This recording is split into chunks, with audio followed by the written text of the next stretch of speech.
किससे? क्यों? अरे यार सर आपने तो ऐसे कर दिया, हाथ जोड़ दिया। जब आगे से स्टार्ट कर दो, कोई बात नहीं। किससे स्टार्ट करो? जोड़ दो, स्टार्ट कर दो। किससे स्टार्ट?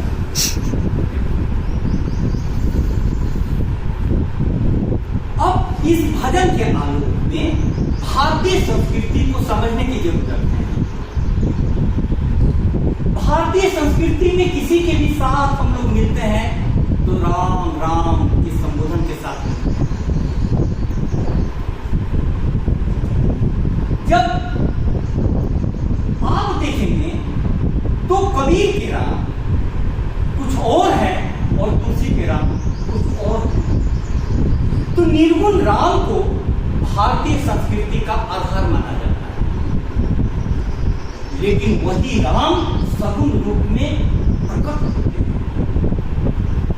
अगुण अरूप अलख अजजोई भगत प्रेम बस सगुण सोई।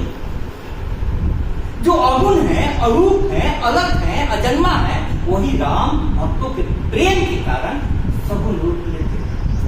मैं यह कह रहा था कि आपको प्रेम शब्द समझना हो तो राम के जीवन को देखिए। भरत के प्रति प्रेम से वे कितने, और भरत के ही प्रति नहीं, भरत तो उनके भाई थे। वे अपने सेवक हनुमान को भी बोलते हैं, तुम मम प्रिय भरत ही सम भाई। तुम मुझे भरत के समान प्रिय हो। और अहिंसा की बात जब उठती है तो आप देखो राम के जीवन में किसी का हृदय भी नहीं दुखे। इस प्रकार से राम बता हृदय भी नहीं दुखे। जो राम समुद्र द्वारा रास्ता नहीं देने पर क्रोध करते हैं, वहां पर तुलसी बाबा लिखते हैं, अति संघर्षण जो कर कोई अनंत प्रकट चंदन के हो। अति संघर्षण जब रास्ता नहीं मिल रहा था तब राम ने क्रोध भी दिखाया, लेकिन क्रोध का भी उन्होंने सदुपयोग किया है, दुरुपयोग नहीं। मैं कहना क्या चाहता हूं? मैं कहना यह चाह रहा हूं कि आप किसी के जीवन को देखेंगे तो वह जीवन से पता चलेगा कि सत्य क्या है, प्रेम क्या है, अहिंसा क्या है। अब अहिंसा पर बात गांधी की होती है तो उन्होंने अपना राष्ट्रीय आंदोलन जब उफान पर था तब उन्होंने चौरी चौरा में पुलिस कर्मियों को जलाए जाने पर अपना आंदोलन वापस ले लिया। बोले कि हम लोग रास्ते से भटक गए। लेकिन वही गांधी जब उनको बकरी दर्द से तड़प रही थी तो डॉक्टर को बोले कि इसको इंजेक्शन दे करके दे दो ताकि ये शांति के साथ मर जाए। अहिंसा क्या है? अहिंसा क्या है? अब मैं कहना यह चाह रहा हूं कि लोकतंत्र के सामने में सबसे बड़ी हमारी चुनौती क्या है? लोकतंत्र एक चेतना का नाम है, लोकतांत्रिक चेतना। लोकतांत्रिक चेतना माने क्या होता है कि हम दूसरे के विचारों से सहमत न भी हो फिर भी उसके विचारों का आदर करें। लोकतांत्रिक चेतना का मतलब ये होता है। लोकतांत्रिक चेतना का मतलब क्या है कि आपको कड़वी से कड़वी बात भी करनी है तो आप इस प्रकार से कहें कि बात भी पहुंच जाए और किसी को फर्क भी। ऐसा भी तो कहने का अंदाज हो सकता है, ऐसा भी तो कहने का अंदाज हो सकता है। सत्यम बुनियाद प्रियम न बुनियाद सत्यम अप्रियम प्रियम च नानृतम बुनियाद ऐसा धर्म सनातन। लेकिन प्रिय भी आगे बोलते हैं कि वैसा सत्य मत बोलो जो अप्रिय हो।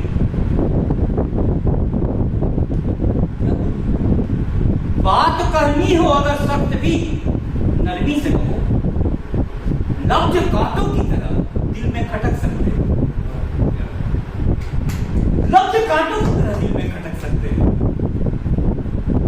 लगाने पर ना इतराए, सितारों से कह दो रोशनी पाए तो जर्रे भी चमक सकते हैं। रोशनी पाए तो जर्रे भी चमक सकते हैं। जो बड़े पदों पर बैठे हुए हैं उनका दायित्व तो राम राज्य के संदर्भ में और बढ़ जाता है। वह क्या बढ़ जाता है? राम एक जगह बोलते हैं, जो अनीति का जो भाग हूं भाई, मैं कुछ अनीति बोलूं तो आप मुझे जबरदस्ती रोक दें। जो अनीति का जो भाग हूं भाई, रोक ही मुझे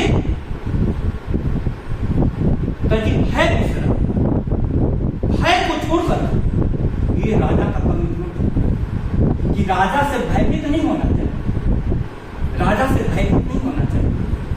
राजा अभय प्रदान करने के लिए होता है। राजतंत्र का राम यह बात बोल रहा है और लोकतंत्र में यह संभव नहीं होगा। कारण क्या है? आखिर कारण क्या है?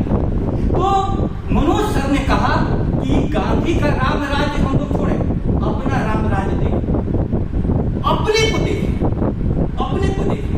अब विजय सर ने कितना अच्छा उदाहरण दिया कि इनको अहिंसा तब समझ में आई जब अपने पढ़ते हुए दोस्त को इन लोगों ने दूसरे दोस्तों के साथ मिल करके खाए हुए पपीते के छिलके को उसके बिस्तर पर फेंकने लगे और वो पढ़ाई में इतना मशगूल रहा कि कोई प्रतिक्रिया नहीं दिया, कोई प्रतिक्रिया नहीं दिया।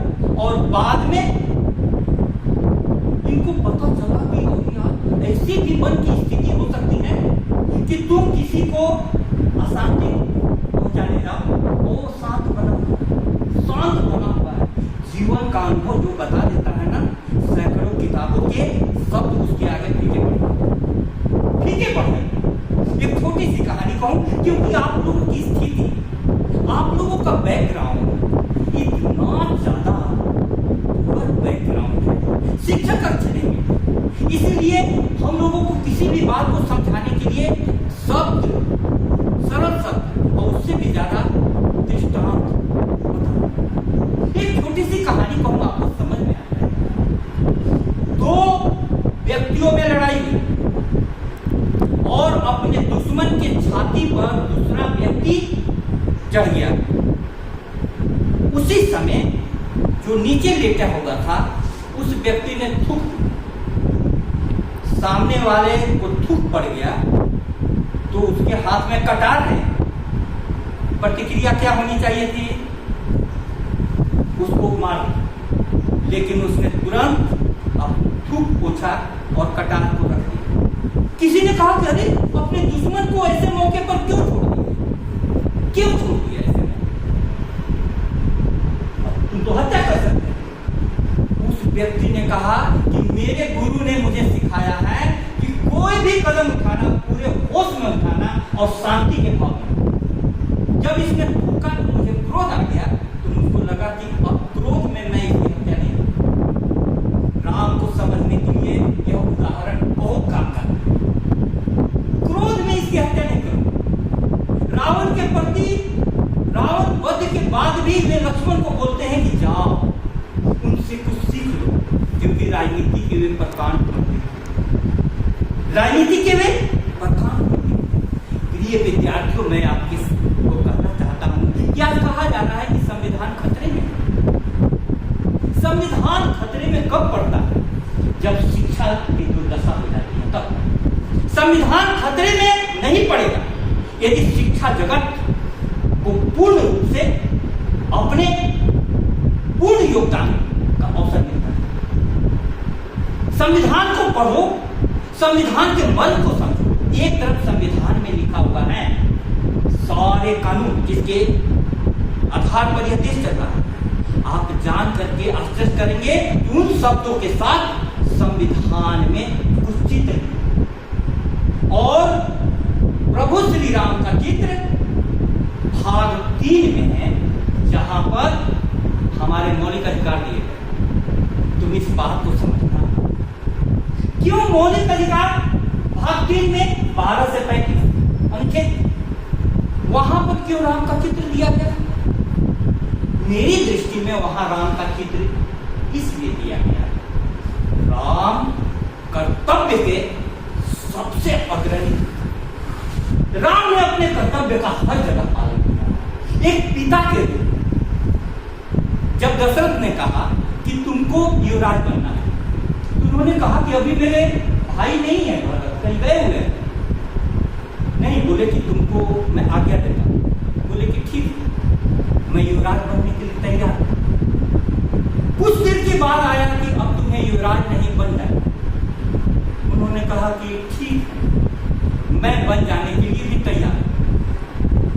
अब देखो, एक मन की स्थिति ऐसी होती है कि ना राज्य का प्रलोभन, राज्य के प्रति कमिटमेंट उनको रोक पाया, न वन गमन ने उनको डिगा पाया। एक कर्तव्य, भाइयों के प्रति कर्तव्य है, अपने प्रजा के प्रति, इसीलिए अधिकार वाले चैप्टर में उसी व्यक्ति का चित्र होना चाहिए जिसने अपने कर्तव्य का पूर्ण रूपेण पालन किया, क्योंकि कर्तव्य जड़ है, कर्तव्य जड़ है, अधिकार फूल है। हम लोग सब कोई अधिकारों की बात करते हैं, हम लोग सब कोई अधिकारों की बात करते हैं, लेकिन यदि कर्तव्य का तुम संपादन नहीं करते हो तो अधिकार तुम्हें नहीं मिल सकता। इसलिए प्यारे विद्यार्थियों, मैं अपनी बात को विराम यह कहते हुए कि आप जीवन का एक रहस्य जानो रामनवमी के पूर्व संध्या कि जीवन में कर्तव्य तुम्हारा जो है, विद्यार्थी के रूप में है कर्तव्य तुम पढ़ना, हमारा शिक्षक के रूप में है कर्तव्य पढ़ाना। यदि मैं पढ़ाता हूं प्रेम से तो हमको आदर मांगना नहीं पड़ेगा, आदर मिलेगा, और तुम पढ़ते हो तो तुमको प्रेम मांगना नहीं पड़ेगा, प्रेम मिलेगा। इसीलिए भारतीय संविधान में भी राम को अधिकार वाले पृष्ठ के पर जगह देकर के संविधान निर्माताओं ने एक संदेश दिया है। वह संदेश दिया है कि जीवन में जो कोई भी अधिकार को पाना चाहते हैं वे अपने कर्तव्यों का संपादन करें, कर्तव्यों का संपादन करें। धर्मिणी धर्मिष्ठा पापे पापा समय समा राजानम अनुवर्तन्ते यथा राजा तथा प्रजा। राजा यदि धर्म में है तो प्रजा भी धर्म में। राम चूंकि धर्म में थे कि अपनी पत्नी का त्याग करती है, उसकी आलोचना भी होती है, लेकिन पत्नी का त्याग किसके लिए? रूल ऑफ लॉ, कानून के समक्ष सब बराबर है, सब बराबर है। लेकिन प्रजातंत्र में मैं इस कहावत को रखना चाहता हूं, यथा राजा तथा प्रजा नहीं, यथा प्रजा तथा राजा। क्यों? क्यों? क्योंकि अब हम लोगों के पास मतदान का अधिकार है। आपके द्वारा डाला गया एक वोट निर्धारित करेगा कि कौन राजा बनेगा, राजा बने राज्यकाल का। इसलिए रामनवमी हम लोगों के जीवन में एक लोकतांत्रिक चेतना लाए और राम हमारे जीवन में आधारित। आज स्थिति ये हो गई है कि रावण की मैं बाहें काटूं या लंका में आग लगाऊं, घर घर रावण घर घर लंका। इतने राम कहां से लाऊं? इतने राम कहां से लाऊं? राम हर को बनना होगा, यही इस चर्चा की सार्थकता होगी। आप लोग इतनी देर से इस चर्चा में बैठ